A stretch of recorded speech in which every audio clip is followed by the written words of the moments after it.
What's up, Orangetheory? Coach Mike here, and I am going to start a multiple part series on the why and how to use the rower. We're going to start off this first video on the why. First of all, why do we use this piece of equipment here? Well, of course, it's part of our program. We use the treadmill, we use the rower, we use the strength floor in every single workout, well, most workouts rather, and it's just part of what we do. Second of all, on this machine, you're going to be engaging almost 80% of your muscles in your body throughout that action of going back and going forward. Because of that, this is a major calorie burning type machine. And it's low impact, all right? So it's low impact for the joints, your ankles, your knees, your hips, everything.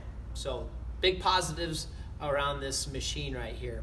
However, a lot of us need some more work and some more training on how to use this. That's why I'm making these videos. So that's the why. Now it's the how. How do we use this machine properly to maximize our efforts while we're here, whether it's for a sprint row or a distance row? So first thing is you got to turn it on.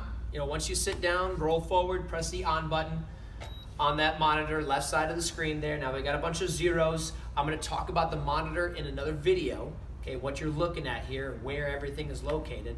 But let's focus next on what we call our 3x3, all right? Before getting there, we got to get our feet strapped in.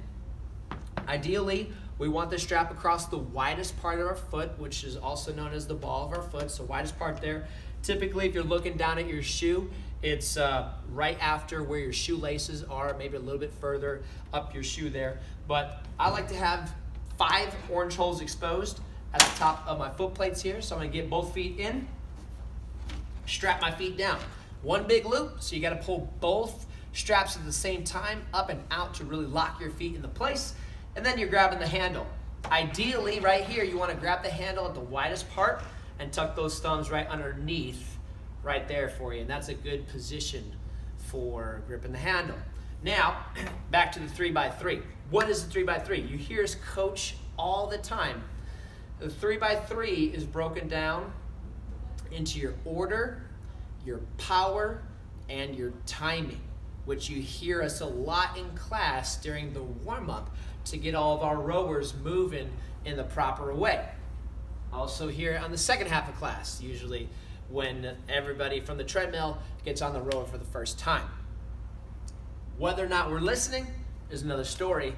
I'll get to that later. But the 3x3, your order, your power, and your timing are also broken down into 3 parts. So with the order, as most of you know, I've heard this multiple times, we say legs, core, arms, arms, core, legs. Legs, core, arms, arms, core, legs. Not legs, core, arms, legs, core, arms, all right? It is the opposite on the return in order to create efficiency within the body. Just like if you were on the strength floor or on the treadmill, efficiency is the key to performing properly, right? With proper form, posture, that comes with efficiency as well. So, for example, on the strength floor, if you are using dumbbells doing a deadlift, your posture and efficiency is the most important thing over your weight selection. And of course, everybody wants to be a little bit more efficient on the treadmill because efficiency allows you to run further for, or mostly a faster speed, right? So we want to bring all that aspect into the rower as well. The first thing you got to do is focus in on what you're doing while you're on the rower. Typically, we are all guilty of this at times, but we tend to kind of go mindless when we're on the rower and just go through the motions just to get on and get off on whatever we need to do, a short row, sprint row, long row, whatever the case may be. However, if you want to maximize your performance on the rower, then you want to think about your efficiency, what you're doing with your order, your power distribution, and that timing. All right, legs, core, arms, arms, core, legs. Power-wise, 60% of your power is going to come from your legs, 20% from your core, 20% from your arms. The reason why we say it that way is it helps you understand that your legs are going to be doing the majority of the work. Okay, majority of the work coming from the legs here. And then 1 count push, 2 count return. 1 count push, 2 count return. And that helps with your tempo, with your timing. 1 count push, 2 count return. And all 3 of those play a role in how much power we're able to produce with the legs for a short or a long amount of time. Okay, so I'm gonna grab the handles here. I'm gonna work on that order to start off with. Okay, so getting set up, once you have the handles in hand, posture is the next thing you want to focus on. Pulling those shoulders down and away from the ears, sticking that chest up a little bit and pulling that lower back out of the hips.